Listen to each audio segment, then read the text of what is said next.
Hi, this is Rick Rogers from Warriors Respite. Warriors Respite's my new startup company, and also my podcast.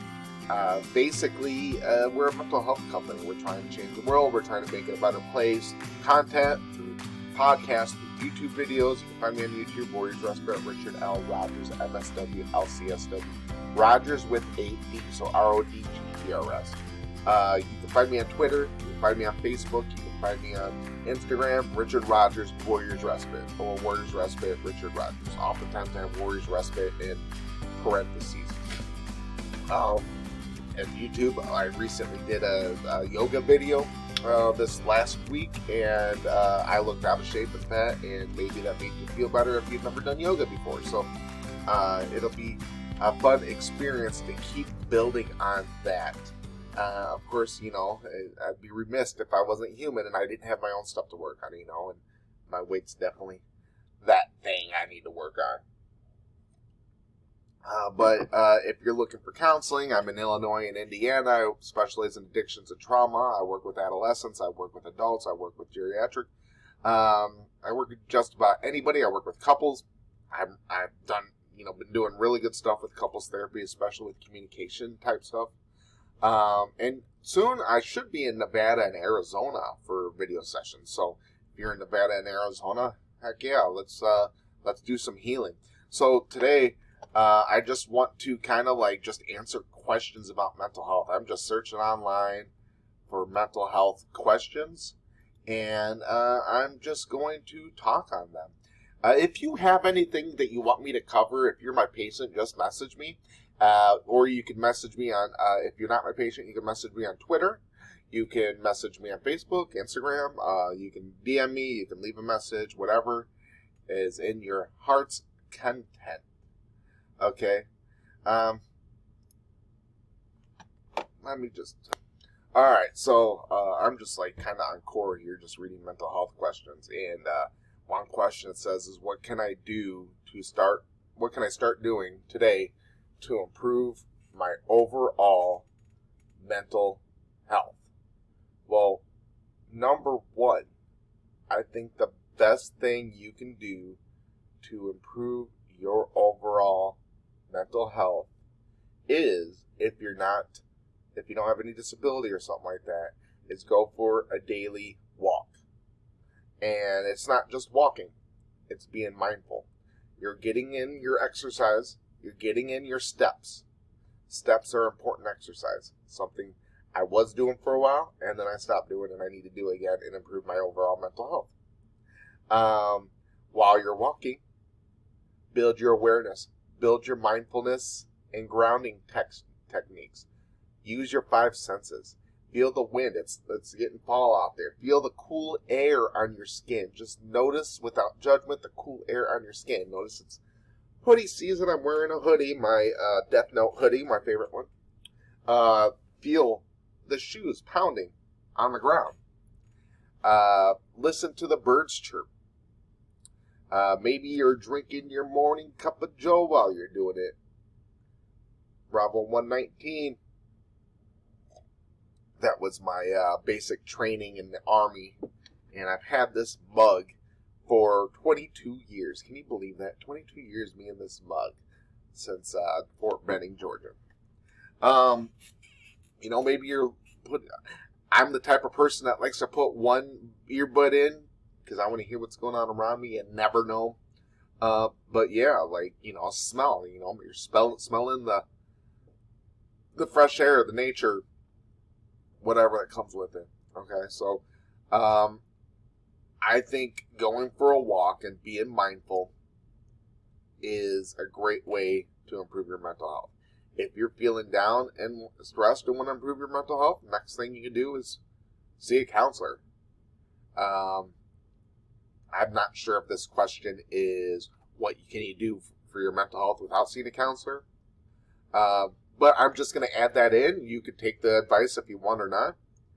But seeing a counselor, or it doesn't even have to be a counselor, but if you don't have anybody you can talk to, co-regulation is important. So co-regulation is like being able to talk out my feelings, talk out my stress with somebody. And a lot of people, which is probably irrational and probably not true, have some kind of fear that people are burdened by them, so they won't talk to anybody.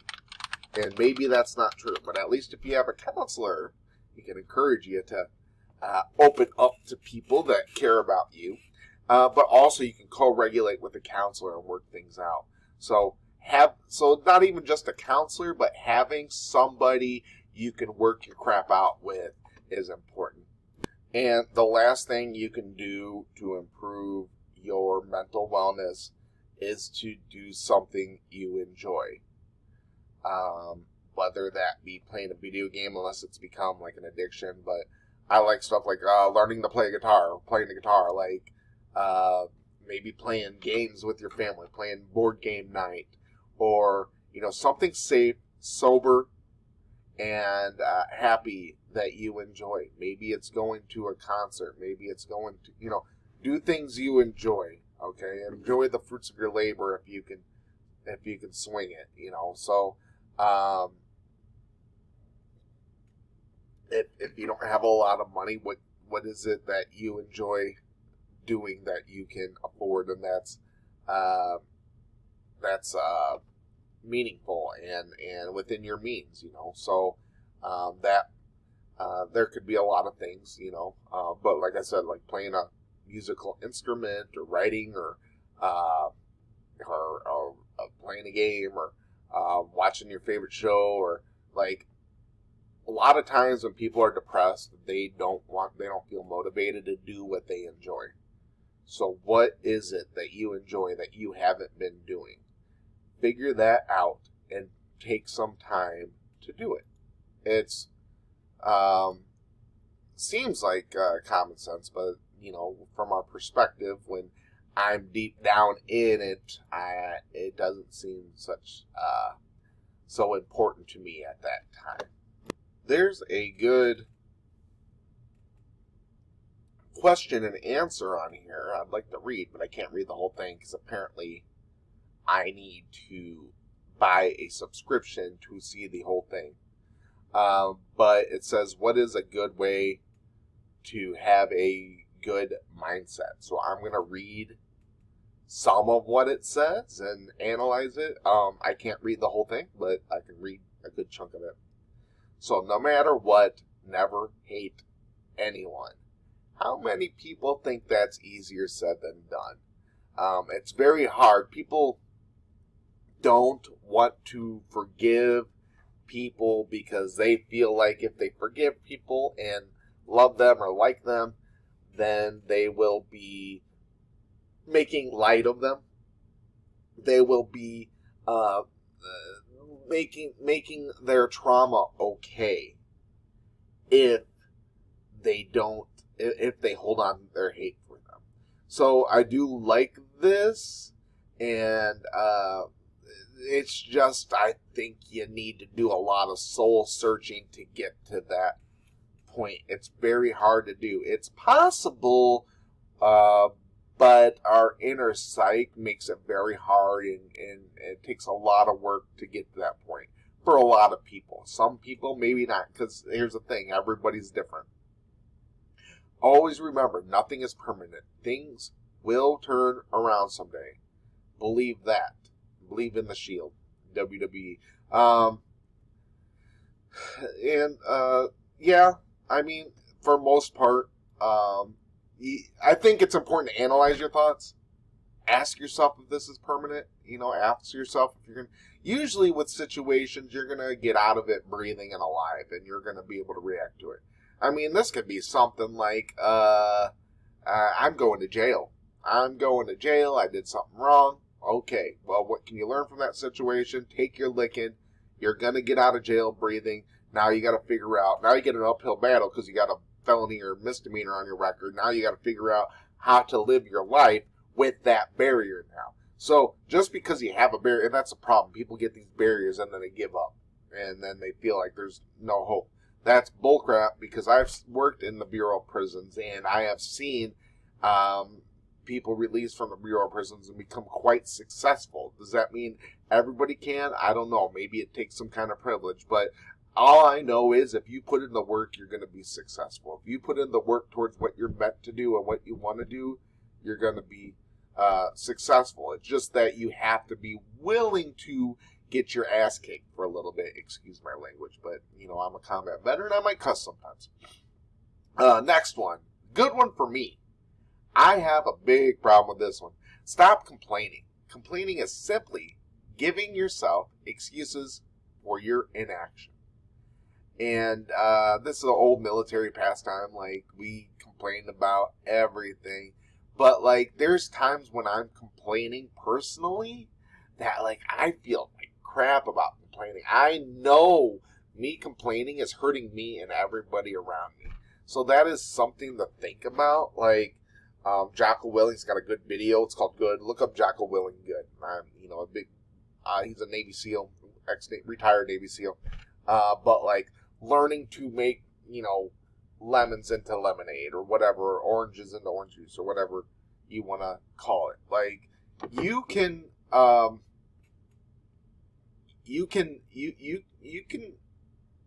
think if you, sorry, I'm like mumbling. I'm trying to figure out what I want to say. I think if you get to the point where you can let go of your complaints and accept everything, like, it cleanses your soul. And that's definitely something I need to work on personally. Next one. Stop blaming everyone for your problems. They are your problems for a reason. You can complain for years. No one will solve them for you, or you could use a day or a week or a month to take care of that issue. That's a good one. Like, when it comes down to it, and this goes to codependency. Codependency for me is like, I'm unhappy and it's your fault, and no matter what you do, you can't make me happy, and you need to do something to make me happy now. And the other person's like, oh no, I am a failure because I can't make that other person happy. It's like two people not being responsible for their own emotions, not being accountable for their own emotions. So, yes, this is important. Like, you gotta let go of blaming anybody, and like, if you're blaming your parents and stuff like that, you have to let go of it because it's not serving you. Because the only person you're hurting is yourself. Like, that person that you're blaming, they're living their life. They're living their best life, and they're just taking up room in your head. So it doesn't matter if it's somebody else's fault. We all probably have a hand in all our negative situations, for the most part, as adults. Not everything, especially as kids. But even if you're holding on to something as a kid or an adult, it's like, there's nothing I can do about it. If there's nothing I can do about it, I need to let it go. If it's a problem I can solve, I need to solve it. That's it. If I call the police, whatever. If you feel like that's going to resolve that conflict you feel inside you. Number 5, be content with yourself and whatever you currently possess. Gratitude. Don't envy. Simply try to make your life better. Accept whatever your life circumstances are currently. Then, if you can change it, do so. So, I mean, like, for me, like, I want a better life. I want my kid to have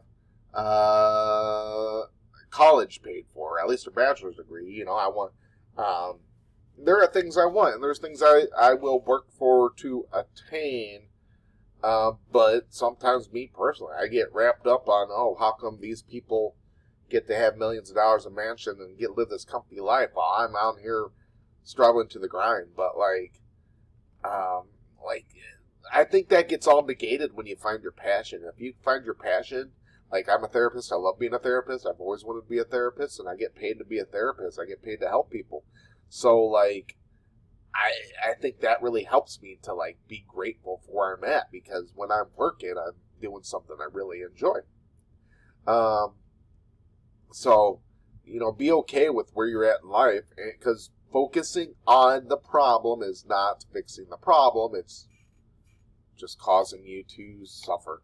And then let go of expectations. Your kindness and goodness should come from a place of love and abundance. Give freely, and you will never be disappointed. So when expectations don't go our way, we get frustrated. and frustrated don't feel good, and then we carry around this frustrated. So I be okay with expectations not being met, you know. So I like that. I do like this list. I wish I could read more, but I am not paying the. I'm not even starting a free trial because those MFers will charge me. So I just want to talk about why mental health is important. There is this thing called the Dimensions of Wellness, and maybe I'll do a YouTube video on it. It's something that I worked on in my bachelor's degree, and I don't know why we don't use it in other professions. But I was a community health expert at that time, or expert. I had a degree in community health. I don't know. But the Dimensions of Wellness is something that carried with me because it just intrigued me how different dimensions of your wellness affect each other. So if I'm feeling if I don't exercise, it affects my mental health. If I don't, if I don't manage my money well, that affects my mental health. That can affect my physical health. That can affect my, because, maybe I'm not getting the correct nutrition. There's emotional health. How does that affect me cognitively? How does me cognitively affect my mental health? Like all these different aspects and dimensions of our lives, our environment, that's important, so I think it's important to look at all these different aspects of your life and see what is going downhill, so if socially, maybe I'm recovering from alcohol or something like that, and socially I've been losing friends because I don't have a lot of people that don't drink that I hang out with, and I know if I drink, it's going to affect my marriage and make me lose my job and stuff like that. So if I'm going, if I'm starting to feel lonely because I don't have a lot of people around me that support my sobriety, then maybe I need to check out a meeting. Maybe I need to check out a 12-step meeting where I can find support. A lot of people don't want to do that, but you can do it online. There's no excuse. And here's the thing, I get people making excuses for not going to a support group and a meeting or whatever, and here's the thing, you found time to use, you found time to dwell on your problems and sit there and stare at a wall for an hour. You can find time to go to an online support group. You can find time to go to an addictions meeting.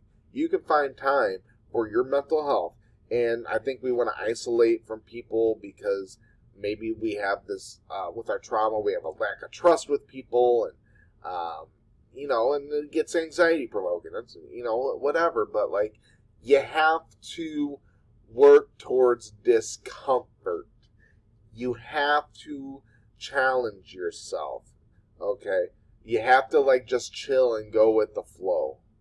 If you're not going with the flow, then you're fighting the process. Go with the flow of the process.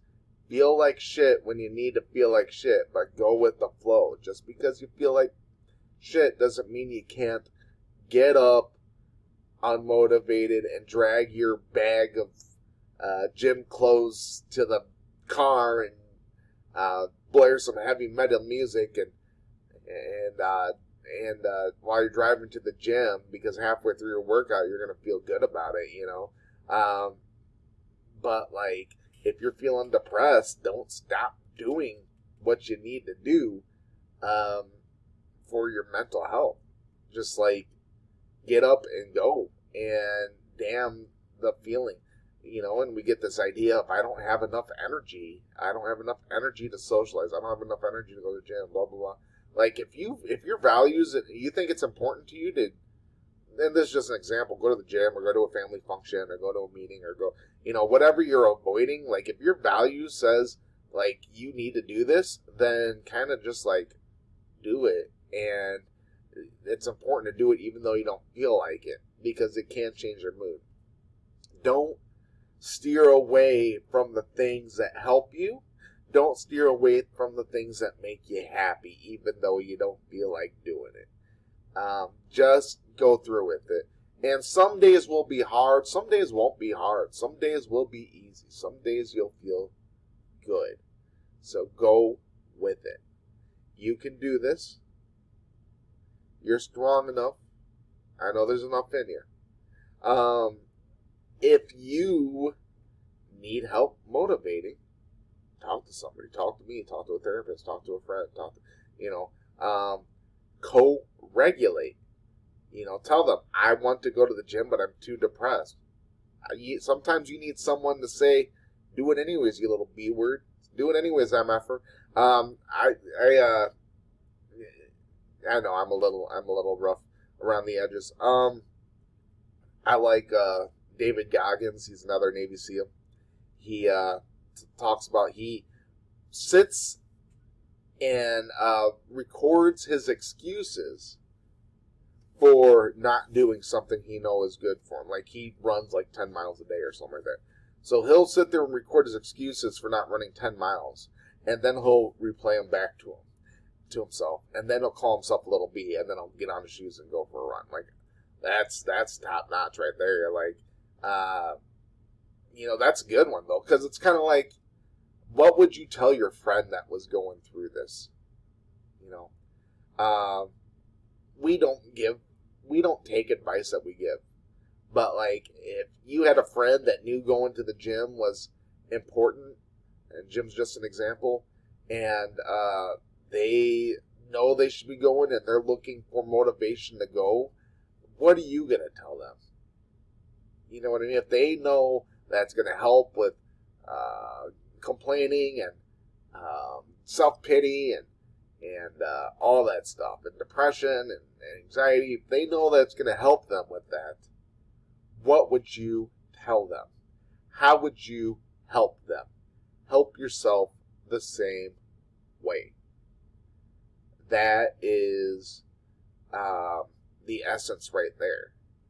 Because I hear so many times, like, oh yeah, I tell my friend the same thing, but I don't do it myself. I hear it all the time. It's easier said than done, but if you can tell somebody else to do it, that means you're willing to do it. You know what I mean? Like for me, as a combat veteran, PTSD, when I tell my patients, or when I tell you in this podcast or in a YouTube video that this works, I'm doing it because it has worked for me. And not all of it worked for me. I'm doing it because it's something I have done or would do. But like it doesn't always work at first. Like, mindfulness took years for me to get a hold of. Grounding myself in the present moment and being non-judgmental at times, when I feel like I need to practice that, it took years to get down. Diffusing from my thoughts and not getting wrapped up in my thoughts and dwelling on them and going down that rabbit hole. It took years to get to that point. And I'd say it's not even perfect now, but like, I'm better than I was 5 years ago. And the only way you're going to get better at it is starting now. The best time to plant a tree is 5 years ago. The next best time is now. Make those decisions now. And some days you're just going to slump. Some days you're going to suck. Some days you're going to be on a diet and you're going to slip and eat a Krispy Kreme. Just because you eat that Krispy Kreme doesn't mean you need to stop. Like, get back on track. Count it as your calories and keep moving. So, the greatest athletes and the biggest successes in the world keep doing their craft. Keep doing what they need to do to get better at what they do,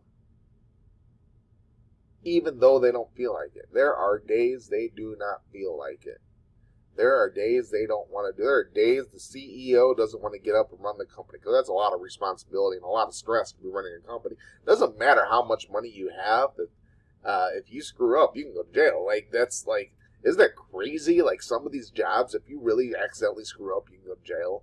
Like, that's crazy. And people are putting themselves in the position. That's a lot of responsibility. So, I don't even know where I was going with that. I'm just rambling at this point. Anyways, I think I've kind of like run out of steam, and I think I'm done talking now. I've run talking for about 25 minutes, and hopefully you guys got something out of it. And this has been really great. I'd like to get some people to interview and stuff like that. Maybe at some point we'll keep growing the podcast into something better. But for now, it's just me rambling and giving my thoughts. But again, like, if you have some ideas for a podcast or a episode, please be just like, don't be afraid to like message me or let me know. I'd love to, because this is like your time. This is your podcast. You know, this is your time to like heal. So like, what do you need to heal? Let me know, because your questions could be the same questions many other have or don't know they have.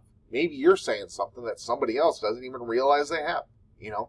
And I've been studying mental health for many years. Like, I've been studying different modalities. I've been piecing it all together. You know, so I'm continuing to figure it out.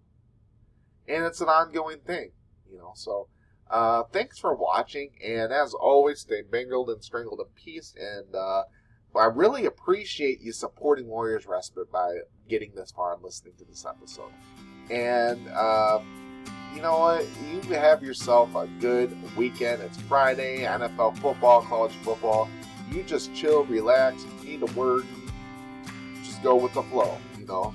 And have yourself a good weekend. Bye.